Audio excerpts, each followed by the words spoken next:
Oke, selamat siang teman-teman semua. Kembali lagi sama aku David dari CryptoFems dan di video kali ini aku mau jelasin kenapa Bitcoin turun.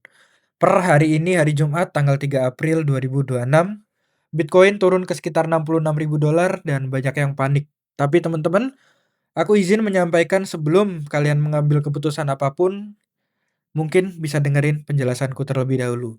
Teman-teman harus paham bahwa semua yang aku omongkan ini not financial advice, bukan ajakan untuk membeli atau menjual koin. Di sini aku hanya sharing terkait pengalamanku pribadi dalam berinvestasi di kripto. Oke, kita lanjut ke tiga penyebab nyata di hari ini. Ini bukan soal kriptonya yang bermasalah, fundamentalnya berubah, atau kriptonya yang rusak. Ini soal geopolitik. Kemarin malam, Trump sempat pidato. Dan Trump pidato di televisi nasional Amerika, dia bilang bahwa AS akan menyerang Iran dengan sangat keras dalam 2 sampai 3 minggu ke depan. Dan setiap kali ada ketidakpastian besar seperti ini, konflik militer, kemudian perang, serta ancaman resesi, investor global masuk ke mode defensif. Artinya, mereka akan menjual aset berisiko terlebih dahulu dan di mata investor, kripto adalah aset yang berisiko sangat tinggi. Dan mungkin aku kasih analogi aja biar lebih simpel dan teman-teman lebih paham. Ini analogi sederhana aja. Bayangin kalian punya tabungan berupa emas, saham, properti, ataupun kripto. Tiba-tiba ada kabar buruk besar yang terjadi. Kalian pasti akan menarik duit terlebih dahulu yang gampang dicairkan. Dan kebetulan kripto salah satu kelebihan dan kelemahannya adalah di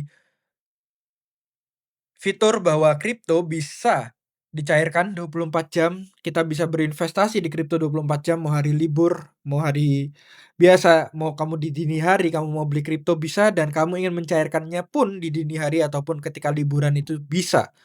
Sehingga apa yang terjadi? Mereka akan mencairkan kripto terlebih dahulu dan investor besar melakukan hal yang sama. Mereka akan menjual kripto terlebih dahulu dan mungkin ingin memegang stable cash seperti dolar ataupun emas. Dan mari kita lanjut ke part selanjutnya, yang perlu teman-teman pahami bahwa ini itu bukan pertama kalinya. Bitcoin selalu menghadapi krisis dan selalu tetap ada di sini. Mungkin kita bahas dalam waktu dekat ya. Maret yang lalu, Maret 2026 ini ada serangan pertama Amerika Serikat ke Iran sehingga Bitcoin drop ke 63 ribu dolar. Tapi kemudian beberapa hari kemudian ia kembali ke 69 ribu dengan recovery yang cepat. Dan mari kita kilas balik ke beberapa tahun yang lalu, yaitu ketika Maret 2020 COVID crash, Bitcoin turun 50% dalam satu hari ke 4 ribu dolar. Tapi ingat, cuman butuh 1 tahun, setahun kemudian Bitcoin naik ke 69 ribu dolar. ATH baru dengan kenaikan 1600%. Dan hal yang penting yang teman-teman harus tahu bahwa memang data historis itu bukan jaminan di masa depan. Ketidakpastian konflik saat ini masih tinggi.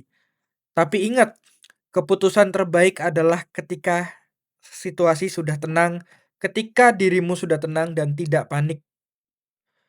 Ketika kamu bisa melihat semua dengan objektif, dengan lebih clear apa yang sedang terjadi dan apa yang harus aku lakukan terkait hal yang sedang terjadi saat ini. Dan itulah saat ketika kamu tenang, baru mendapatkan hal yang objektif. Dan ingat, itu bukan ketika kalian panik. Sehingga mari kita bahas kesimpulannya. Ada beberapa hal yang harus kalian ingat hari ini. Kripto turun bukan karena kriptonya rusak, tapi karena investor global sedang mode defensif akibat konflik antara Amerika Serikat dan Iran yang menyebabkan harga minyak itu naik. Ini adalah situasi makro dan bukan masalah fundamental Bitcoin. Teknologinya tidak berubah, tidak bermasalah, dan tetap berjalan hingga saat ini. Dan ingat yang ketiga, panik bukan jawaban. Keputusan terbaik selalu dibuat ketika tenang, bukan ketika saat kamu melihat HP dan melihat portofolio dan isinya merah semua. Oke, sekian dulu dari aku. Teman-teman bisa follow TikTokku David_P_Putra untuk mengetahui update market dengan jujur tanpa hype dan ingat lagi bahwa ini semua bukan saran finansial. Semua keputusan ada di tangan kalian sehingga ketika memutuskan apapun berpikirlah dengan skeptis dan objektif. Sekian dulu dari aku, sampai jumpa di video selanjutnya.